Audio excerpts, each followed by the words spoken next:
projects that Bayview needs to do. What's the total cost of that? So you've got on the, oh, and I'm sorry, I skipped over a piece here that Chris set up for me. We also have some other pieces like water meter replacement, undersized mains, because you typically want to have your mains at least 6 inches. Bayview has mains as small as 2 inches. And so there are lots of places that you could spend money here.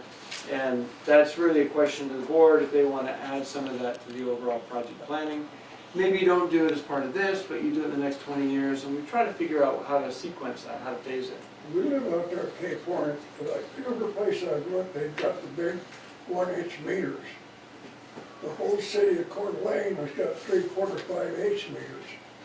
Both, yeah. And there's over $150 difference in the price of it. Yeah. And the meter boxes and the meters. Yeah, you can certainly save money by going smaller. It depends on usually what the homeowner wants. Coeur d'Alene, there's a lot of the new developments have 1 inch going in. Some of the older, I live downtown, and we've got 3/4 inch there, so it kind of depends. Well, both fall the same way. Yeah, same thing, right? So if we look at everything, all the potential projects, between upsizing pipes to putting new meters and service lines to, let's say you put new tank, new pipeline. Chris, what's our grand total? Do all of it? Do all of it. It is.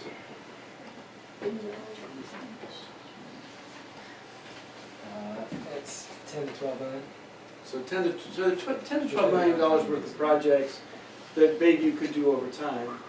And if you wanted to have maybe not a perfect system, but everything up to snuff. Obviously, that's not achievable with a small ratepayer base. So what the alternatives try to do is identify what makes the most sense financially. This is a whole listing of all the stuff that you can do between supplies and storage and distribution. So lots of different pieces in there, and it shows which ones are being done by each of the projects. Can people see the red X's and the green checks? If you look at, so Project A has got the majority of the areas checked green.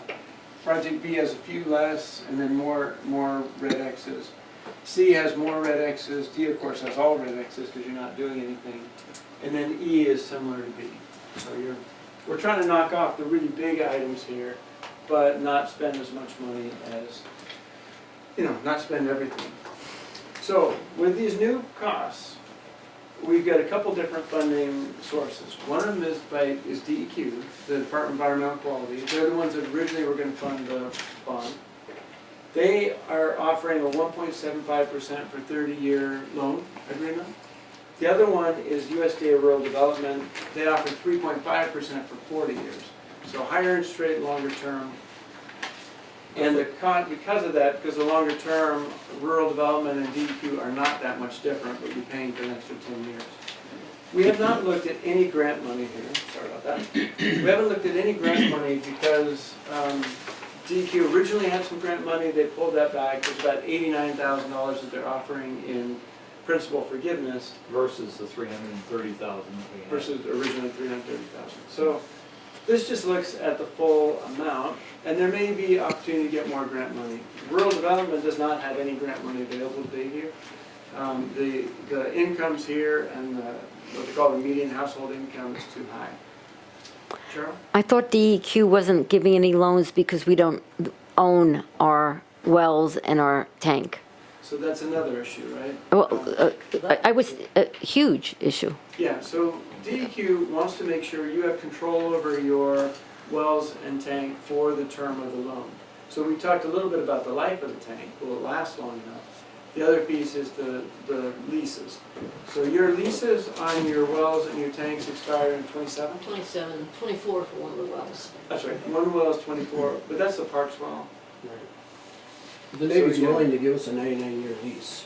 And so that's why I believe that, and we don't know this, but based on what conversations people have had, I'd be surprised if they wouldn't extend the lease at least 50 years, right? Well, I talked to Griffith Allen in extent with this and got paperwork for me, and he said it would be the best interest if the community wanted to do it, would be a 99-year lease because that would fall within the guidelines of DEQ, so he kind of given a verbal commitment to the real estate department of the Navy, just we as a board have to send him a directive to do it. Okay, so it sounds like there's a pretty good probability you can get that link. Yes. So if you could get that, then DEQ would be willing to loan money based on that. But that is, you're right, that's an issue right now, because the lease is expiring and there's no current lease. DEQ wouldn't loan for more than the remaining life of that loan.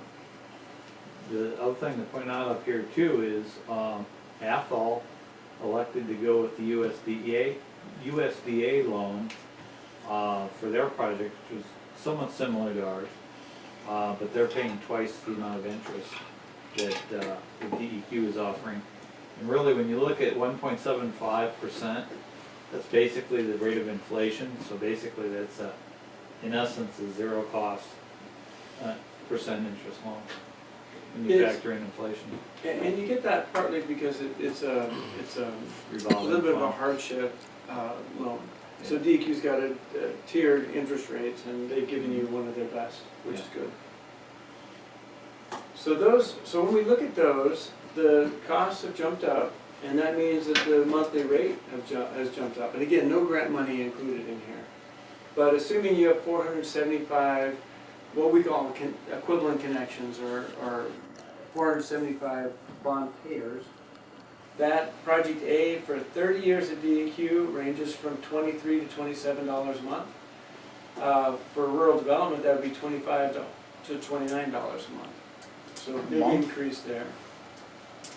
Project B would be 18 to 21 with DEQ, and roughly 20 to 23 for rural development.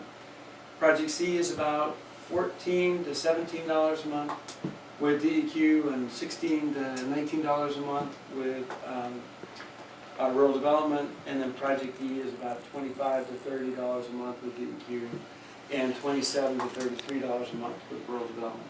So those numbers have gone up, and that means that you have a higher probability of getting grant money from DEQ, probably not rural development, but DEQ. Yeah. So maybe an opportunity to bring that back. Yeah, DEQ basically told me, that we'll never see that $330,000 again. He said that we offered it twice. He said you might get $80,000 or $90,000 in the future. So if people are looking for a ballpark estimate on grant money. And there are some other things. There's a community development block grant that's up to $500,000. But again, Bayview's median household income is too high to really qualify for much of that money. So we're in that really tough position where people are on fixed incomes and it's difficult to make it go. But the incomes and asset numbers are high enough to put you out of the really low, high grant, low interest rate stuff. So it's really, Bayview's in a tough spot that way. Well, it seems that kind of underscores the importance of having a well-developed plan. And I feel sort of like we've gotten high-centered on the first chapter of a what should be a more robust story. So, whatever we do as the first chapter, or we're calling it a project here, whatever that project is, somehow that needs to be considered and placed in the context of the succeeding things that we do in order to maintain our system, to, For the future. well, plan for the future, and also to address the deficiencies that already exist. And the relative projects, as we look at them, if we do less initially, it just means that we leave more work that remains to be done in the future. And clearly, there's a limit to how much we can afford to fund initially at any given time. But over a period of time, the DEQ is going to have the expectation that we're going to be addressing the issues and shortcomings that have been identified. And so, for example, if we choose to do Project C, which has enjoyed popularity. It leaves unaddressed the difficulties with the Dromore area and that tank, which, based on current estimates, is about a $500,000 additional expense. And when you look at the differentials between the different projects, the difference in the cost between the tank replacement project and the rehabilitation project, Project C, when you add the cost of Dromore back in, the differential is about $600,000, which in the context of all of our projects is not very much.